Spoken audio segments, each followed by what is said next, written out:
Hello friends, welcome to maths plus learning. आज का हमारा टॉपिक है माइनर्स एंड कोफैक्टर्स और एक्सरसाइज है हमारी 4.4। देखो, माइनर एंड कोफैक्टर दोनों एक ही चीजें हैं, बस इन दोनों के बीच में जो डिफरेंस है वो एक माइनस या प्लस के साइन का है। बाकी वैल्यू दोनों सेम होती हैं। अगर आपको याद हो हम लोग डिटर्मिनेंट कैसे निकालते हैं, तो वहीं से देखते हैं कि माइनर एक्चुअली में होता क्या है। जैसे अगर A B C D E F G H I ये कोई 3x3 की मैट्रिक्स है और हमें इसका डिटर्मिनेंट इवेल्युएट करना होता है, तो हम लोग क्या करते हैं, जब हम लोग ए को लेते हैं तो ये रो और ये कॉलम को हम लोग नहीं कंसीडर करते हैं। ए के लिए क्या देखते हैं, सिर्फ ये जो 2x2 की मैट्रिक्स बचती है उसी को तो लेते हैं ए के साथ में। फिर हम बी के लिए क्या करते हैं, साइन चेंज कर लेते हैं, फिर ये और ये कर लेते हैं, इनको कंसीडर नहीं करते। जो बचती है 2x2 की मैट्रिक्स हम उसको कंसीडर करते हैं। ये तो करते थे। ऐसे ही सी के लिए। तो एक्चुअली में ये जो चीज है, ये जो 2x2 की मैट्रिक्स है हमारी, ये जो 2x2 की मैट्रिक्स जो बचती है हमारे पास, या जो ये 2x2 का डिटर्मिनेंट जो हमारे पास बचता है, वो क्या होता है, वो होता है हमारा माइनर। ये भी माइनर है। ये किसका माइनर है, ये 2 का माइनर है। ये किसका माइनर है, ये 3 का माइनर है। यानी कि हमने यहां से क्या सीखा, ऐसे डिवाइड कर लेते हैं। सबसे पहले इसको हम लिखेंगे माइनर और इसको लिखेंगे हम कोफैक्टर। इसी में बता दूंगी कि कोफैक्टर और माइनर में क्या डिफरेंस है, क्या रिलेशन है। जब हम ए का माइनर लिखते हैं, जब हम लोग ए का माइनर लिखते थे तो हम क्या करते थे, ये रो ये कॉलम कंसीडर नहीं करते थे। क्या लेते थे, सिर्फ ई एफ एच और आई, इनकी आपस में मल्टीप्लाई करा के माइनस कर देते थे। यही तो करते थे हम लोग ए के लिए। उसके बाद में ए से इसकी मल्टीप्लाई करा लेते थे। तो एक्चुअली में ये जो चीज है, ये जो चीज, ये जो 2x2 की जो ये डिटर्मिनेंट बनी है बाद में, ए के लिए ये जो 2x2 की डिटर्मिनेंट बनी, यही हमारा क्या है, ए का माइनर है। यानी कि ये किसका माइनर है, A11 का, सब A11 का ये माइनर है। यानी कि ये जो एलिमेंट है उसका माइनर क्या है, इसको छोड़ दो, बाकी ले लो। अब अगर हम बी का माइनर देखें, यानी कि बी कौन सा एलिमेंट है, A12 एलिमेंट है हमारे पास। तो जब हम बी को लेते हैं तो क्या करते हैं, इसको और इसको कंसीडर नहीं करते हैं, जो बचता है उसको कंसीडर करते हैं। यानी कि डी एफ जी और आई। अभी मैं 3x3 के लिए बता रही हूँ, 2x2 का बहुत सिंपल होता है, वो मैं भी थोड़ी देर में बता दूंगी आपको। ये हमारा क्या होगा, ये बी का माइनर हो गया। यानी कि इसको और इसको छोड़ के जो बाकी जो एलिमेंट बचे हैं, डी एफ जी और आई, ये हमारे क्या हो गए, ये हमारे हो गए बी के माइनर। ऐसे ही अगर हम सी देखें, सी हमारा एलिमेंट कौन सा है, A13 एलिमेंट है, फर्स्ट रो का तीसरा कॉलम है। तो सी के एलिमेंट हमारे क्या हो जाएंगे, सी का एलिमेंट जो हमारे जो कोफैक्टर या जो माइनर होंगे, इसको और इसको छोड़ दो, क्या बचा हमारे पास, इसको और इसको नहीं कंसीडर करना है, डी ई जी और एच। यानी कि डी ई जी और एच ये हमारे किसके को माइनर हैं, सी के माइनर हैं। अब इसको इरेज करते हैं।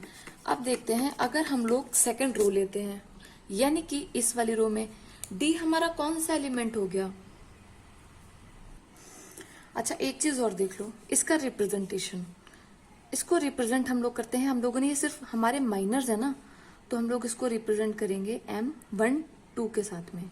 यानी कि माइनर किसका minor, first row second column का जो एलिमेंट है उसका माइनर। इसको हम रिप्रेजेंट करते हैं M13 के साथ में। ए अभी नहीं लगाएंगे, ए स्टैंड करता है कोफैक्टर्स के लिए। अच्छा देखो, डी एलिमेंट हमारा कौन सा है, ये एक्चुअली यहाँ पर स्मॉल A12 होता अगर हम लोग इसको लिखते भी। तो डी हमारा कौन सा एलिमेंट है, डी हमारा ये एलिमेंट है। तो देखो, यानी कि जो एलिमेंट है वही माइनर हो जाएगा। माइनर सेकेंड रो का फर्स्ट कॉलम हो गया। अब देखो, डी के लिए जब हम लोग कंसीडर करेंगे तो इसको और इसको छोड़ देंगे, बाकी जो एलिमेंट बचे हैं बी सी एच और आई, ये हमारा क्या होगा, माइनर हो गया डी का। ऐसे ही ई का माइनर हो जाएगा। ई का माइनर हमारा M22 है। इसको हम क्या लिखेंगे, ये वाली रो ये वाला कॉलम खत्म हो जाएगा क्योंकि डी इस रो ये वाले कॉलम में आता है और इस रो में आता है, तो ए सी जी और आई ये हमारा क्या हो गया, ये वाला माइनर हो गया। अब देखो माइनर और कोफैक्टर का रिलेशन, जब तो हम इसे बिना माइनस प्लस के लिख रहे हैं, कोई माइनस प्लस हम लोगों ने ऐड नहीं किया है, तब तक तो ये हमारे माइनर हैं। अगर हम यहाँ पर माइनस प्लस जैसे हम लोग डिटर्मिनेंट में यूज करते थे, plus minus plus minus plus minus plus minus और प्लस अल्टरनेट चलता था ना, अगर ये प्लस है तो ये भी माइनस होगा, ये भी माइनस होगा। इसको थोड़ा सा इरेज करके दिखाती हूँ। अगर ये प्लस है तो ये माइनस होगा, अगर ये माइनस है तो ये प्लस होगा, ये प्लस होगा, इस तरह से। तो अगर हम इन कोफैक्टर्स के साथ में प्लस माइनस भी ऐड कर देते हैं तो वो हमारे इन माइनर्स के साथ में अगर हम लोग प्लस माइनस भी ऐड कर देते हैं इन वैल्यूज के हिसाब से, तो वो हमारे कोफैक्टर बन जाते हैं। जैसे ए का कोफैक्टर यही रहेगा EFHI, और इसको हम रिप्रेजेंट करेंगे कैपिटल A11 के साथ में, यानी कि ये A का है। B को अब देखो B सेकंड पोजीशन पे है, इस साइड से देखो B का जो हमारा कोफैक्टर होगा A12 होगा और वो माइनस के साथ में आएगा यही वाली वैल्यू, बस। यानी कि ये जो वैल्यू है वो सेम रहेगी, बस प्लस माइनस अकॉर्डिंगली चलता रहेगा। अब देखो अगर C लिखें, अगर C का हम कोफैक्टर लिखते हैं तो ये A13 से रिप्लेस हो जाएगा, और देखो ये प्लस है, ये माइनस है, ये प्लस रहेगा, D E G और H रहेगा। ये वाली वैल्यू सेम रहेगी, बस इसका प्लस माइनस का साइन अगर चेंज होगा तो वो माइनर हो जाएगा या कोफैक्टर हो जाएगा।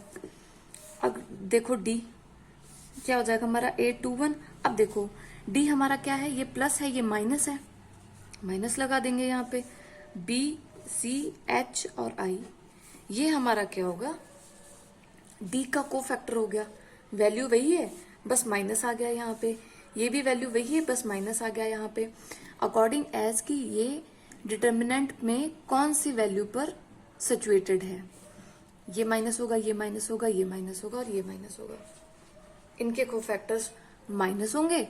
हम लोग ऐसा डिटर्मिनेंट भी तो करते, देखो ये वाला, जब हम लोग डिटर्मिनेंट लिखते थे तो यहाँ पे माइनस लगाते थे बी की पोजीशन की वजह से, बिल्कुल सेम वही हो जाएगा, इसमें माइनस लग जाएगा।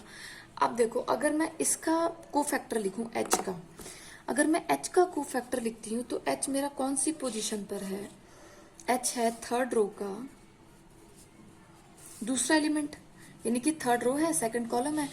थर्ड रो सेकंड कॉलम जब मैं लूंगी तो ये और ये हमारी रो और कॉलम खत्म हो जाएंगे, तो हमारे पास माइनर की वैल्यू क्या आ जाएगी, A C D और F।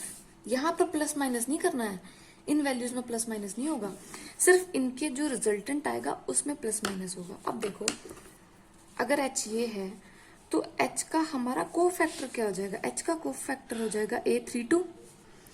इसकी वैल्यू क्या हो जाएगी, सबसे पहले तो ये लिख लो ACDF। अब ये देखो कि कौन सी पोजीशन पर है, देखो प्लस माइनस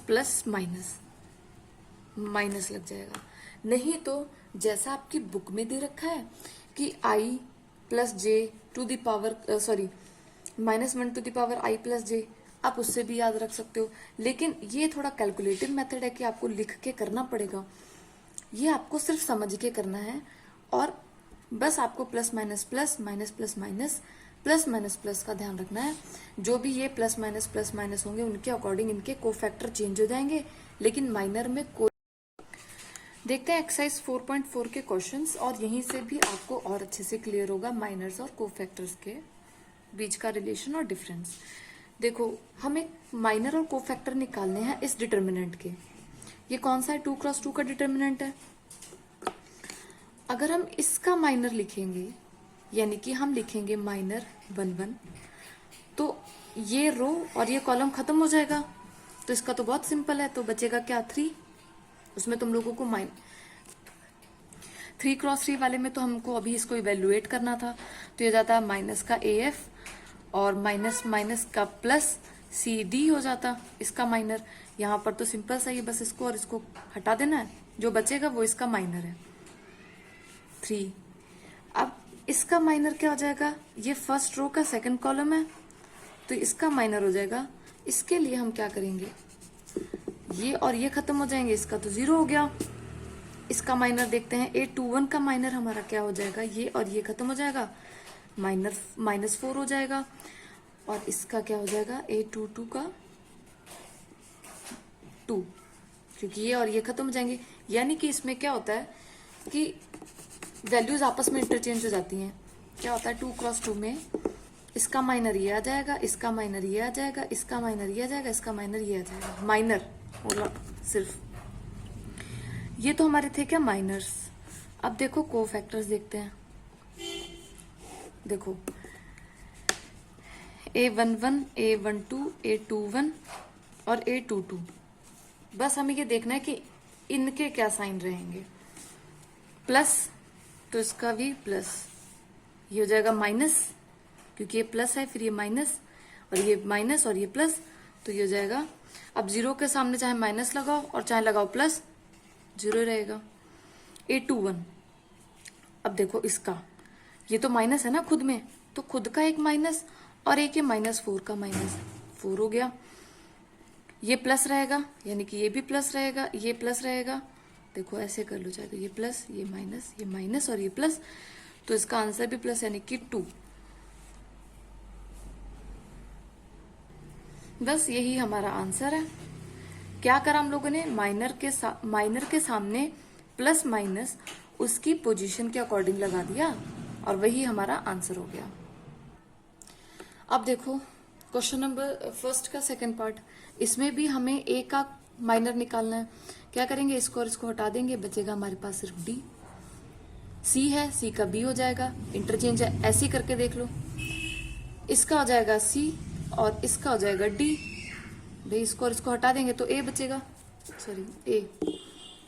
अब देखो जब हम इसके को फैक्टर्स लिखेंगे, अब हमें इसके लिखने हैं क्या को फैक्टर्स, तो हो जाएगा प्लस, ये माइनस और ये माइनस और ये प्लस, प्लस माइनस माइनस और ये प्लस, तो यानी कि ये हो जाएगा प्लस हमारा, ये इसका आंसर माइनस में आएगा, इसका भी माइनस आएगा और इसका भी प्लस आएगा। चाहे तो इसके सामने लिख लो और चाहे तो इधर लिख लो, लेकिन ये वाली वैल्यू लिखना मत, ऐसे मत लिख देना वहां पे। बस हमें क्या करना है, ये जो माइनर्स आएंगे ना उनके सामने ये प्लस लगाना है, ये माइनस लगाना है, ये माइनस और ये प्लस लगाना है, और कुछ नहीं। ऐसे समझ लो आप, कंफ्यूज मत होना बस। ये हो जाएगा डी, ये हो जाएगा बी, ये हो जाएगा सी और ये हो जाएगा ए। तो इसकी यानी कि इसको हम लिख देंगे डी, ये हो जाएगा माइनस बी, ये हो जाएगा माइनस का सी और ये हो जाएगा ए। बस देखते हैं इसका पार्ट नंबर 3। सेम वही पार्ट नंबर 3 में भी हम लोगों को कोफैक्टर्स निकालना है। तो अगर हम इसको लेते हैं 1, तो 1 के अलोंग हमारे कोफैक्टर क्या हो जाएंगे, ये रो और ये कॉलम खत्म हो जाएगा, तो जाएगा 1 0 0 और 1, सॉरी माइनर्स, और इधर लिख देते हैं कोफैक्टर्स। तो ये हो जाएगा हमारे पास, इसकी वैल्यू हमारे पास आ जाएगी 1, ये माइनस होगा 0, ये वाले 0 के अलोंग, यानी कि यहाँ पे लिख लो M11 M12, ये वाला 0 हो जाएगा 1 2, तो ये और ये खत्म हो जाएगा, बचेगा क्या 0 0 0 और 1, this is equal to 0। M13 first row का थर्ड कॉलम, यानी कि ये वाला 0, तो इसको देखते हैं, ये हो जाएगा ये और ये खत्म हो जाएगा, हमारे पास क्या बचेगा 0 1 और ये हो जाएगा 0, ये इसके अलोंग हो जाएगा, तो जाएगा 0 0 0 और 1, इसकी वैल्यू भी क्या है 0 है। अब देखते हैं M21 क्या हो जाएगा हमारा, ये वाले 0 का कोफैक्टर, तो ये और ये रो खत्म हो जाएगी, 1 ये बचेगा 0 0 0 और 1 0 0 0 और 1, ये वैल्यू भी हमारी 0 ही होगी। M22 देखते हैं, M22 क्या हो जाएगा हमारे पास, M22 ये है, ये रो और ये कॉलम खत्म हो जाएगा, तो हमारे पास क्या बचेगा 1 0 0 और 1, इसकी वैल्यू हो जाएगी 1। M23 हो जाएगा हमारे पास, M23 क्या हो जाएगा हमारे पास, अब ये वाला एलिमेंट है तो ये और ये खत्म हो जाएंगे, क्या बचेगा हमारे पास ये और ये, यानी कि 1 0 0 और 0, इसकी वैल्यू भी 0 हो जाएगी। अब हम आते हैं थर्ड रो पे, M31 ये रो और ये कॉलम खत्म हो जाएगा, इस रो में है ना, तो ये खत्म हो जाएंगे, बचेगा क्या हमारे पास, ये 0 0 1 और 0, ये भी 0 है हमारा, सब 0 ही आ रहे हैं, 1 2 को छोड़ के, मुझे लग रहा है बस यही आएंगे, 2 2 और 3 3, बाकी सब 0 हो जाएगा। अब इस पे मूव करते हैं, M32 को देखो, ये है हमारे पास, ये रो और ये कॉलम खत्म हो जाएगा, देखो इसको इरेज कर लेते हैं, ये रो और ये कॉलम खत्म हो जाएगा क्योंकि हमारे पास ये है 3 2, तो बचेगा क्या हमारे पास 1 0 0 और 0, इसकी वैल्यू भी 0 जाएगी। M33 को देखते हैं, M33 क्या हो जाएगा हमारे पास, यहाँ पर देखो M33, इसको ऐसे कर लेते हैं जरा सा, M33 क्या हो जाएगा हमारे पास, ये और ये खत्म हो जाएगा ना अब की बार, तो बचेगा क्या 1 0 0 और 1, इसकी वैल्यू क्या है हमारे पास 1। अब देखते हैं कोफैक्टर्स, देखो मैंने बताया था ना कोफैक्टर्स के लिए क्या करना है, A11 is equal to M11, A12 is equal to M12, लेकिन कौन कैसे, फर्स्ट एलिमेंट यानी कि प्लस, अब ये हो जाएगा माइनस, इसकी वैल्यू क्या हो जाएगी, ये 1, 0 के आगे चाहे कुछ भी लगाओ, 0, A13 कोफैक्टर, अब देखो ये प्लस है ये माइनस है, अब ये प्लस रहेगा, यानी कि प्लस का M313, this is equal to 0। इसी तरह से A21 क्या हो जाएगा हमारे पास, देखो A21, ये प्लस था ना, अब ये माइनस होगा, सॉरी ये प्लस था अब ये माइनस होगा, यानी कि माइनस ऑफ M21, इसकी वैल्यू क्या है 0।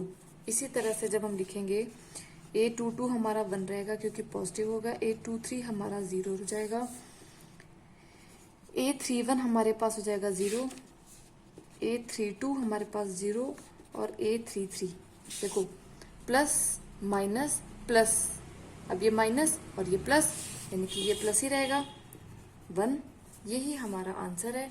ये इसके कोफैक्टर्स और माइनर्स हैं जो मैंने आपको निकाल के भी दिखाया है। तो ये था हमारा पार्ट नंबर 2, क्वेश्चन 2 का पार्ट नंबर क्वेश्चन 2 का ये पार्ट नंबर 1 था। इसका जो पार्ट नंबर 2 है वो आपको खुद करना है, इसी तरह से करना है आपको, उसमें कोई कंफ्यूजन नहीं होनी चाहिए।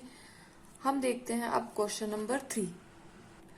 क्वेश्चन नंबर 3 में देखो मैं क्या गिवन है, हमें रो 2 यूज करके क्या निकालना है, इसका डिटर्मिनेंट की वैल्यू निकालनी है।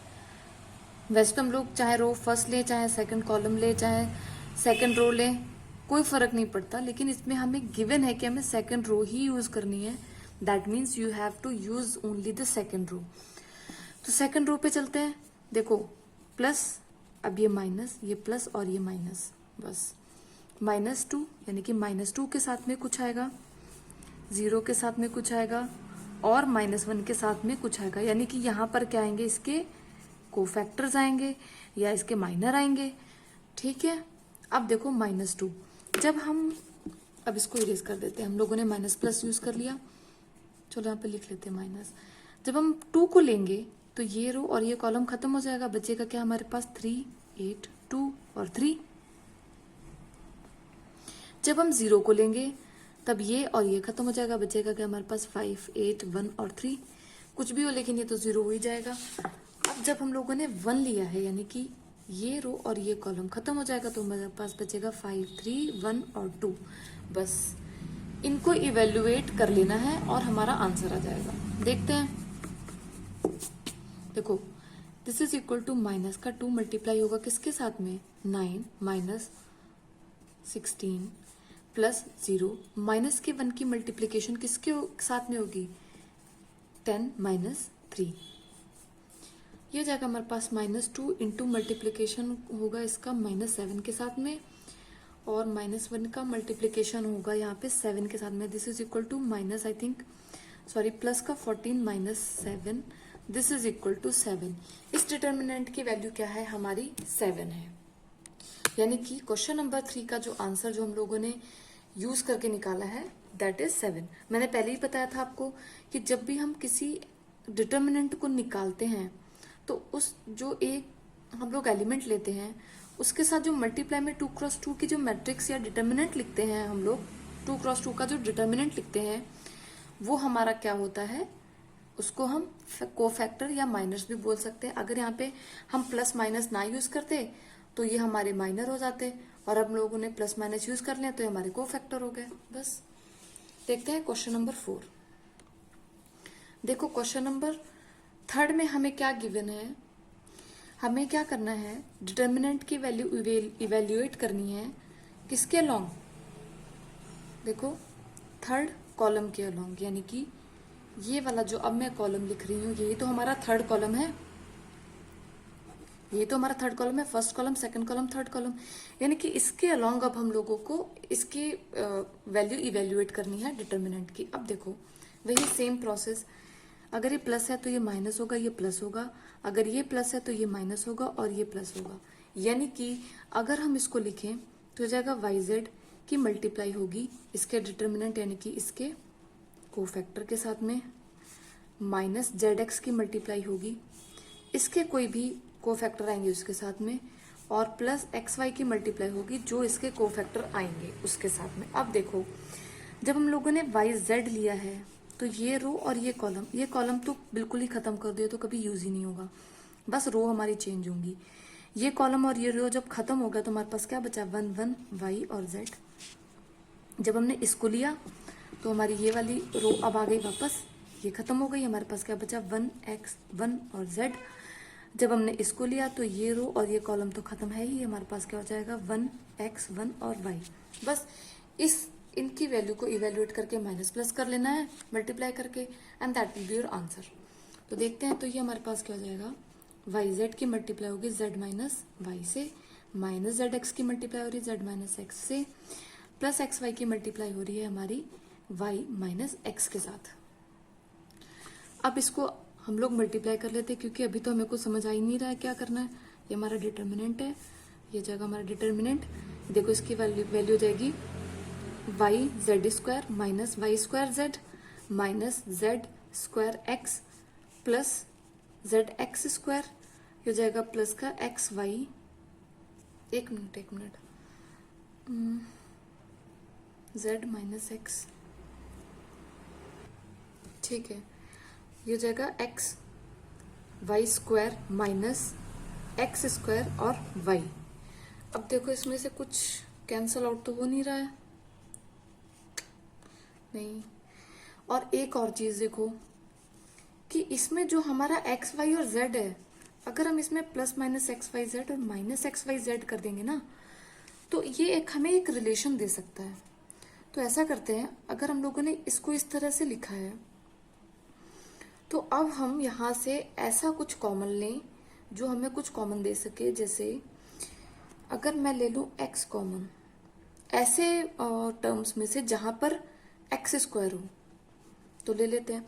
तो क्या x² कहाँ कहाँ है, इसमें है x², तो हमारे पास बचेगा z और x, और एक जगह हम लोग y कॉमन ले लेते हैं, देखते हैं क्या बनता है हमारे पास। y कॉमन लेंगे प्लस का, ऐसे टर्म्स में से जहां पर y² हो, तो ये यहाँ पर हो गया x², अब यहाँ पर x² है, यानी कि अगर हम लोग कॉमन लेंगे तो x बाहर आ गया, माइनस XY हो गया। अब यहाँ से भी ले लेते हैं एक XYZ, चलो इसको देखते हैं अभी थोड़ी देर में। ये दो टर्म हम लोगों ने लिख लिए। अब हम मूव करते हैं y के ऊपर, तो y हम ऐसी जगह से कॉमन लेंगे जहां पर ऑलरेडी y हो, तो ये हमारे पास हो गया यहाँ से माइनस का YZ, एक तो ये वाला हो गया, ऊपर से y यहाँ से आ जाएगा प्लस का XY, ये तो y² हो जाएगा, ये टर्म हमारा यूज हो गया। अब बाकी बचे टर्म्स में देखते हैं हमें क्या कॉमन मिल सकता है।